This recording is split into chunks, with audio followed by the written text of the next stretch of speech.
Next question over here. Hi, yes. My name is Patrick. I'm a student at Centennial College. My question is, in Islam it says, Jesus Christ, peace be upon him, is not the Son of God. When we are all children of Allah and born of mother and father, for he is only born of a mother, why is he not the Son of God? Brother Patrick asked a very good question, a very important question. He said that why in Islam is Jesus Christ, peace be upon him, not considered as Son of God? When we all are children of God, he being born of a virgin woman, all the more reason should be. See brother, if you tell we are children of God, in that way I've got no problem at all. If you read the biblical language, if you say that we are children of God and Jesus is Son of God, in that context, meaning he is person who follows the commandment of God, most verily all the messengers of God, they are sons of God. But the problem is, if someone says he is not a normal son, but he is the begotten son, then there's a problem. Because if you read the Bible have got sons, the God has got sons by the tons. If you read the Bible, Adam is son of God, Ephraim is son of God, Israel is son of God. It's mentioned in the book of Romans, chapter number 8, all those who are led by the Spirit of God, they are sons of God. That means if you follow the commandment of God, you're a son of God. I've got no problem with that phrase at all. But today, that phrase has been misunderstood.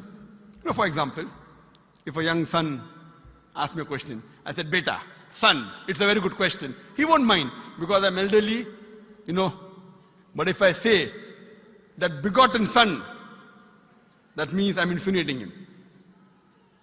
You know, maybe he'll punch me. Fine. So what do you realize? That using the phrase son of God, in the context that we are children of God, we have no problem.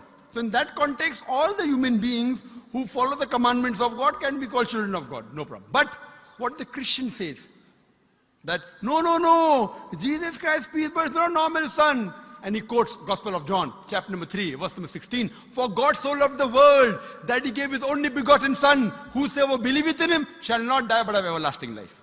Correct, brother? So do you believe Jesus is the begotten son of God? I do. You believe, fine. Now this verse which I quoted, Gospel of John, chapter number 3, verse number 16, it's from King James Version. For God so loved the world that he gave his only begotten son. Whosoever believeth in him shall not die but have everlasting life.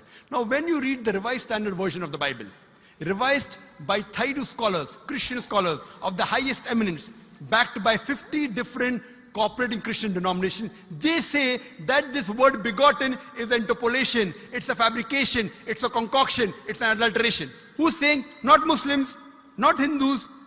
Thaidu Christian scholars of the highest eminence in the Revised Standard Version of the Bible, they say begotten is an interpolation. It's a fabrication, it's a concoction, and they're thrown out of the Bible. So if you say Jesus is Son of God, like Adam, like Ephraim, like Israel, I have no problem. The moment you say begotten, I want to ask you the question, what is the meaning of begotten? Brother, what is the meaning of begotten? You know, begetting is an animal act. It's the function of lower animals of sex. And when you say that he was born to Mother Mary, virgin, what are you insinuating? And if you say, because Jesus Christ, peace be upon him, is God or Son of God, because he was born to Mother Mary, Quran gives the reply in Surah Imran, chapter number 3, verse number 59. Inna masala Isa indallahi ka masala Adam. Khalaqa min turab. That when they say the similitude of Jesus in front of Allah is the same as Adam. They were born from dust and said, be and it was. If you say that Jesus Christ is God because he had no father and only mother, then Adam, peace be upon him, is a greater God. He had no mother and no father according to the Bible. MashaAllah, you're clapping. I like it. So if you say Jesus is God because he had no father, only mother, Adam is a greater God, peace be upon him. He had no mother, he had no father. I never referred to him as a God, but Son of God. That's right. Fine. So Adam is a bigger son of God. Right or wrong? By your definition, Adam would be a god, for he has no mother nor no father. Not my definition, not my definition. By the definition of the Christian missionary. By my definition, he is a messenger of God. Because God cannot beget. I told you in my talk. Lam yalid wa lam yulad. He begets not, nor is he begotten. The moment God begets, he is not God. Son of God meaning pious person, I agree. That's the reason Allah subhanahu wa ta'ala in the Quran, in 99 attributes, he has missed out Ab, father. Why? It's a good attribute, but Allah did not mention Ab meaning father because people started having wrong meaning of the word father. So he used a more difficult word Rab, but did not use Ab. Logically it's fine, but Almighty Allah subhanahu wa ta'ala purposely did not use the attribute Ab in the Quran because people will misunderstand. That's the reason English-wise, saying Jesus is the Son of God, meaning messenger of God, I'm with you. But the moment you say begotten Son, I have objection. So you say Jesus is a messenger of God, I say peace be upon him after his name. So I respect Jesus Christ, peace be upon him, more than you, Brother Patrick. Because when I take his name, I have to say peace be upon him. If I do not say that, I'm wrong. So I love Jesus Christ, peace be upon him, more than you. I follow his teaching more than you. And if you want, I can prove it to you. That's a different argument, not for tonight. Sorry?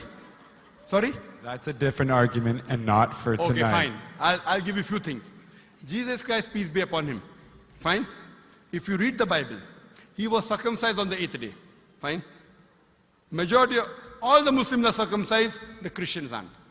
So if you say Christian means a person who follows the teachings of Jesus Christ, peace be upon him, then it's mentioned in the book of Leviticus, chapter number 11, verse number 7 to 8. It's mentioned in the book of Deuteronomy, chapter number 14, verse number 8, you should not have pork. It's mentioned in the book of Isaiah, chapter 65, verse number 2 to 5, should not have pork. Muslims don't have pork, most of the Christians have pork. If you read the book of Ephesians, chapter number 5, verse number 18, in the book of Proverbs, chapter number 20, verse number 1, it says you should not have alcohol. Muslims as a whole don't have alcohol, most of the Christians have alcohol. If you say Christian means a person who follows the teachings of Jesus Christ, peace be upon him, we Muslims are more Christian than the Christians themselves.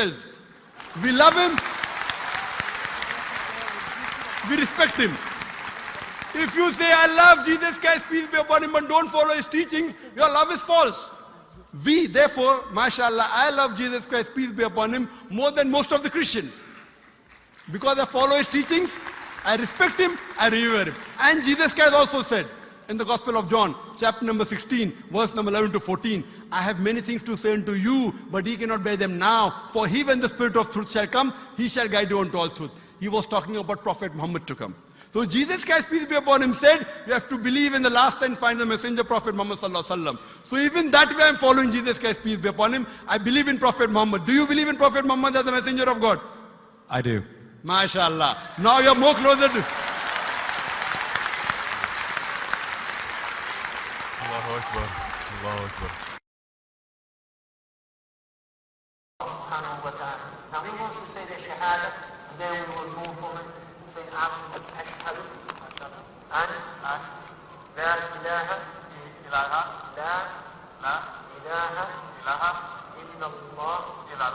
wa ashhad an Muhammad Rasulullah. Rasul Allah. I'm more excited than him. Allahu Akbar. Allahu Akbar. Allahu Akbar. Allahu Akbar. Allahu Akbar. Welcome your brothers